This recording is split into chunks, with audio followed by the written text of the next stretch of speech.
with the Vikings and the Rams. Are the Rams all of a sudden good, and have the Vikings gone, dare I say it, pumpkin mode already? Maybe. 4 touchdowns for Matthew Stafford. He got Puka and Cooper Kupp back. Here he was after the game. That's what you envisioned, when training camp started, and it's nice to have those guys back. I said it earlier, but I really do think it was great for our entire team. Great for our offense. Obviously, I was so happy and proud for those guys to be back out on the grass with us, but also really, big for our defense, our special teams. Everybody feels that when those guys are back in. Okay, scarier moving forward, the Rams or the Vikings? Well, the Rams can win the Super Bowl, and the Vikings cannot. So, tough one. The Rams. You know what last night was? Part of the slow, steady vindication of the committee. The committee that refused to bow to the power ranking standing zealot pressure of, they're undefeated. Exactly. My point exactly. I'm wondering and where the Rams were this week. Maybe I'm where were the Rams? No, the Rams were second lowest tier. The Rams, but 2 weeks ago, the Rams were facing elimination, and now but it's more about where the Vikings weren't, which was never tier 1 or tier 2, and in fact, tiers with names I went back and looked, sub Super Bowl ceiling, incredibly fun, not sustainable. That was Minnesota, and and Minnesota also, on a serious note, lost the second best player on their entire team, Christian Darrisaw, for the season. To a knee injury. Huge. We just found out a half hour ago that he's out for the year. Listen, I thought the Rams last year could have won the NFC. They started 3-6, then got red hot, and they played the Lions. They lost by a point to the Lions in round 1. I understand a lot of things would have to happen. My point was, if they can get any semblance of a pass rush, and Jared Verse, who both of us liked, him and his teammate Fisk as their first 2 picks, they can get any semblance of a pass rush. That offense is terrifying when they have all their pieces. And so I'm not trying to, take any, or I guess I am a little bit, but I'm not trying to act like the Vikings didn't accomplish anything.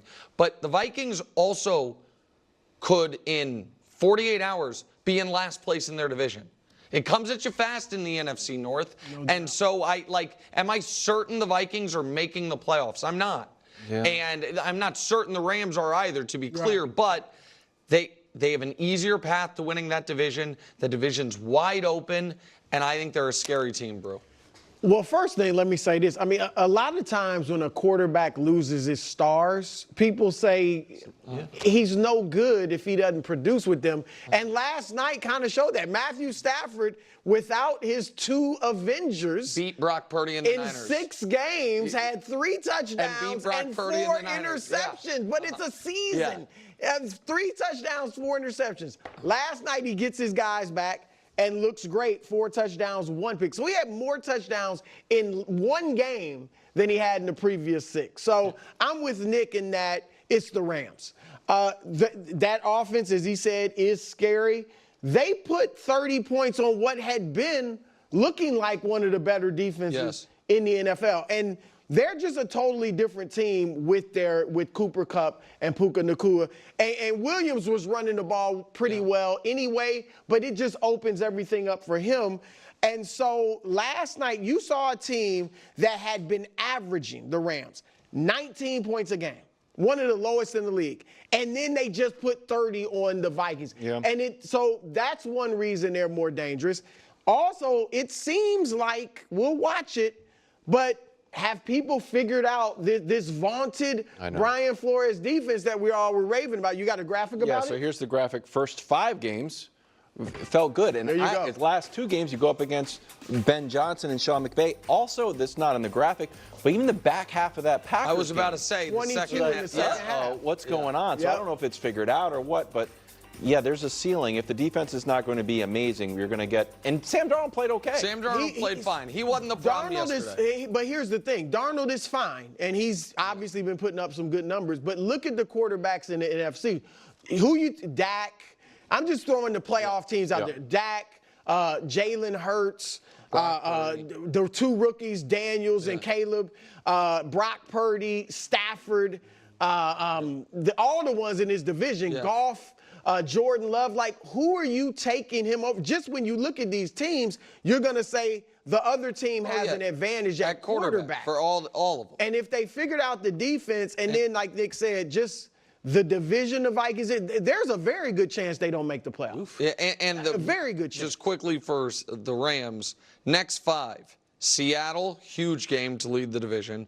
Home for Miami, at New England, and then home for Philly at New Orleans. Like, to me, that's got 4-1 written all over it, and all of a sudden they're sitting at 7-5, first place in the NFC West. You know what? With the host en route to hosting a playoff game, I just don't think that's what's in the cards for Minnesota. Let's look at the controversial end of the game. About 1:40 to go, 2nd and 10. Vikings back twisted down. It's unreviewable play, bro. Referee Trey Blake saying they did discuss it, but, quote, we weren't able to see it on the field, so we weren't able to make the call. Your reaction? Well, I was watching this live, and I didn't see him actually grabbing the face mask, but by the way Darnold reacted, you could see something, like the way he went down. And the way Young reacted, like I just made a huge mistake. We got it on play video. That off. I mean, he knew, oh my God, what have I done? Like, so there you go. And the ref should have just looked at that and said, you know, but you know what? And I get, look, he couldn't see it. He tweeted, it was so loud after my sack, I had to cover my ears. But that's obviously not what happened, but go ahead. I mean, the ref could not, he's right, and he said after the game he couldn't see it. But that's where, again, maybe just because of the reaction to Darnold, you throw the flag just so you can review it. Because if you throw it on a call pass or call face mask, then you could review it and take it, you know, oh, no, it wasn't a face mask, if that was the case. But look, I think, Nick, they got to make that reviewable. And I don't know if I get that they don't want to expand it too much. Maybe it's like within the last 2 minutes, things are reviewable, because there's not like an NBA rule. Right. I don't think Sam Darnold was going to march them down the field, although there was a slight part of me that felt maybe Justin Jefferson will make some magic and take a short pass and go. Exactly like that. And just so throw it in Justin it was Jefferson's possible. direction. It was but possible. I didn't think it was going to happen, but it was possible. But just, all right, very quickly, 2 things. One is amazing.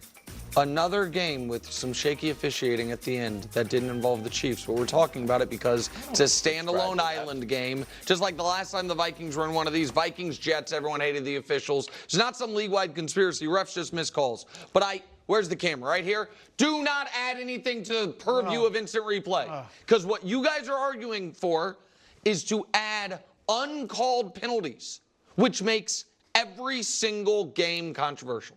Or allow them to challenge that. Again, you're challenging nothing. There was a. Right. It just should be something. Okay, but I'm not saying. Listen, man. Sometimes there's blown player calls. Safety. Sometimes there's blown calls, and if you add to the purview things unchallenged, uncalled penalties, you can challenge. Then every big play in a key moment late in the game, coach is going to throw his challenge flag and say, guys upstairs, find the missed hold. Find the guard that did something. Find the brief hands to the face. It will be bad for the sport. But you can make it, again, whether you say that's a player safety issue with the face mask. So maybe you just make face mask. And again, it's a regular season game, and you're absolutely right. Mistakes happen. It just felt so egregious because it was blatantly obvious. If I was a lawyer, I would call it a scoring play, since it was a safety. Scoring play. They already reviewed touchdowns. But even with scoring plays, you can't. Uncalled penalties is not something that gets reviewed under any circumstance. That's why I said he should. Yeah. Maybe, just a different colored flag. Okay, the way he reacted, throw the flag. Just a new flag. No. Yeah. No. Replay's bad for you sports, could just have thrown except for tennis. No, it's actually bad for tennis. It's actually great for tennis. No, we're not arguing about tennis right now. Not enough arguing in tennis. You need more arguing in tennis. Right. Like, was it out? Like, and all the personalities out. Yeah. Less replay in tennis. We just talked tennis, which means to pay back the network, the Dallas Cowboys. Cowboys at 49ers this weekend. San Francisco growing as a favorite after they heard our takes. This line now at 4.5. Cowboys off a bye. Here's Dak on what the Cowboys worked on this week. Take a listen. For us, particularly on offense, communication and consistency. It's the best two ways to sum it up. Being consistent on the outside, the playmakers, us in the passing game, and then just communicating up front. If I can just tell you, being out there, it's a lot louder on the line of scrimmage. Guys are more confident. That allows the play to start with a whole better vibe and confident beginning. Okay, Brew, who you got in this one? Nick thought he was slick on the morning call. He said he predicted, Brew's going to take the Cowboys. He's been hinting at it all week. That's what he said. And I will be honest in that I have thought about that. Really? They're coming off a bye. San Francisco is banged up. Obviously, the Cowboys are too, but so are the Niners. And the Cowboys are desperate. However, the Niners are even more desperate. I'm going with San Francisco. I can't, Nick, unsee down 20.